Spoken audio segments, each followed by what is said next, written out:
What's up people, welcome to tech hacks plus.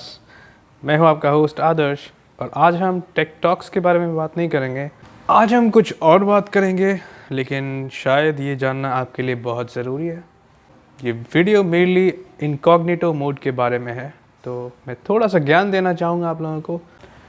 इस video में क्या है ये जानने के लिए एंड तक वीडियो देखते रहिए। तो शुरू करते हैं।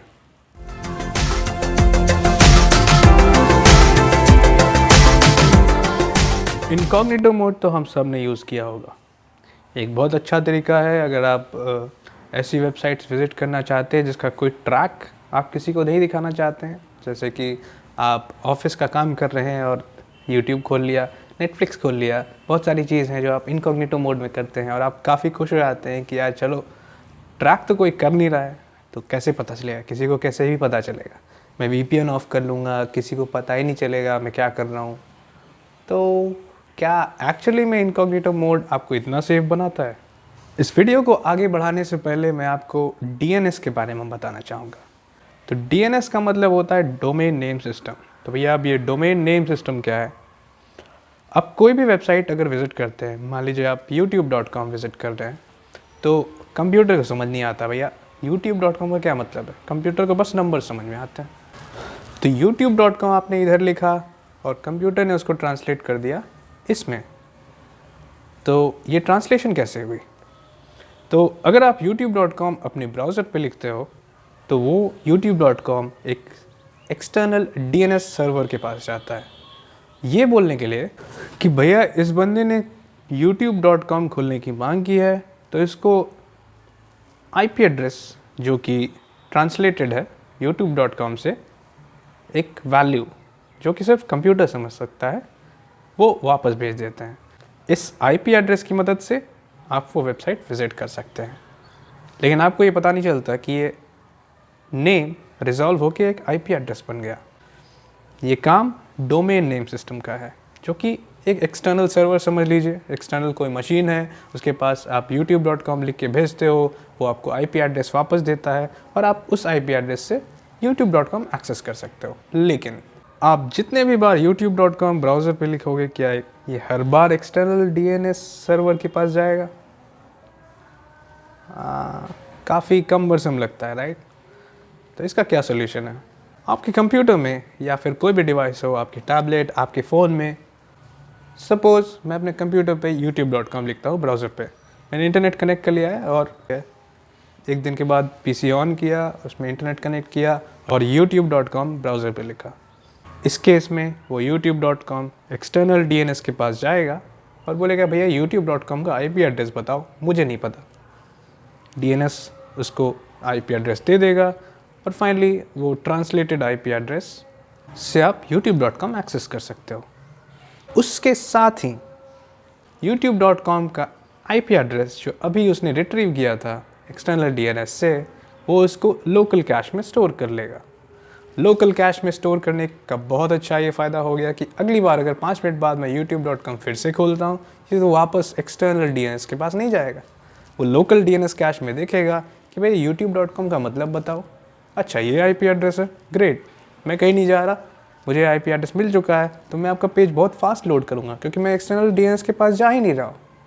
तो भैया ये तो हो गई कैशिंग का कॉन्सेप्ट। इसी तरह बहुत सारी वेबसाइट्स हैं जो आप विज़िट करते हो, सबको ये कैश करके रख देता है कि भैया इसका IP एड्रेस ये है, इसका IP एड्रेस ये है। ये सिर्फ ब्राउज़र्स पे एप्लीकेबल नहीं है, कोई भी ऐप जो आपके विंडोज़ पे होता है, टैबलेट, PC, जहाँ भी हो, कोई ऐप भी अगर किसी एंड पॉइंट पे क्वेरी करता है तो पूरा URL कन्वर्ट होकर एक IP एड्रेस में बदलता है और वो सारे लोकल DNS कैश में आके भर जाते हैं। तो भैया आप सोच रहे होंगे कि इतना बड़ा रामायण बता दिया आदर्श ने, लेकिन इसका क्या मतलब है, इनकॉग्निटो से क्या रिलेशन है?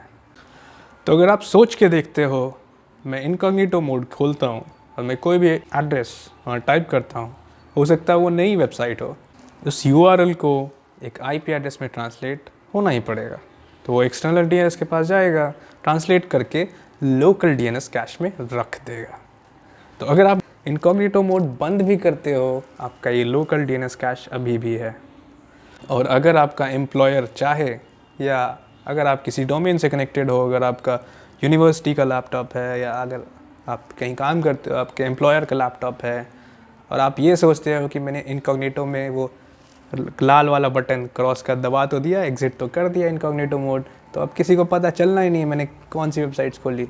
लेकिन DNS कैश जो लोकल मैंने बताया था उसमें सारे रिकॉर्ड्स हैं।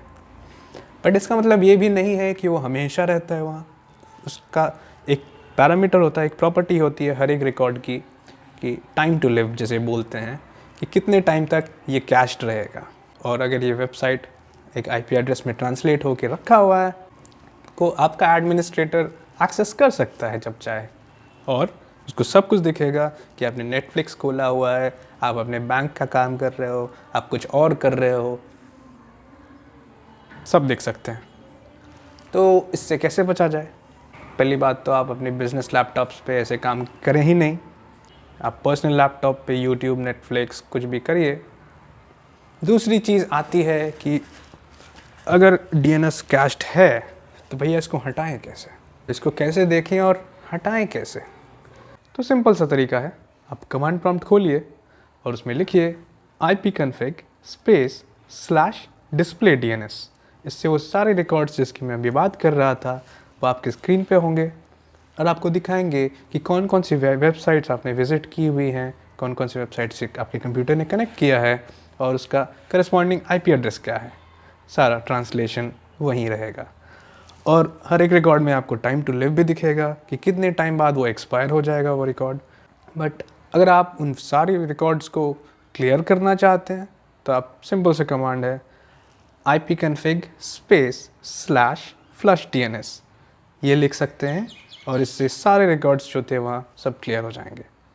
लेकिन अगली बार अगर आप वेबसाइट्स विज़िट करते हो तो वो धीरे धीरे फिर से ऐड होने लगेंगे उस लोकल DNS कैश में। लेकिन अगर आप अब भी सोचते हैं कि इनकॉग्निटो मोड बहुत सेफ़ है, जी नहीं। आपका कोई भी डिवाइस जिससे आप इंटरनेट ब्राउज़ करते हैं उसमें लोकल DNS कैश रहेगा। तो आई होप आपको ये कॉन्सेप्ट समझ में आया कि इनकॉग्निटो मोड इतना भी सेफ़ नहीं है, लेकिन there is always a way around. आप फ्लश कर सकते हैं DNS को और अपने पर्सनल काम आप अपने पर्सनल डिवाइस पे कर सकते हैं। तो आई होप आपको ये वीडियो इन्फॉर्मेटिव लगी। अगर आपको पसंद आया कंटेंट तो नीचे ज़रूर लाइक कीजिए और सब्सक्राइब भी कर दीजिए अगर नहीं किया हो तो। कमेंट्स में लिख के बताइए आप आगे क्या देखना पसंद करेंगे, मैं वीडियो ज़रूर बनाऊँगा। तब तक के लिए टेक हैक्स प्लस का host Adarsh Kumar signing off. Good bye.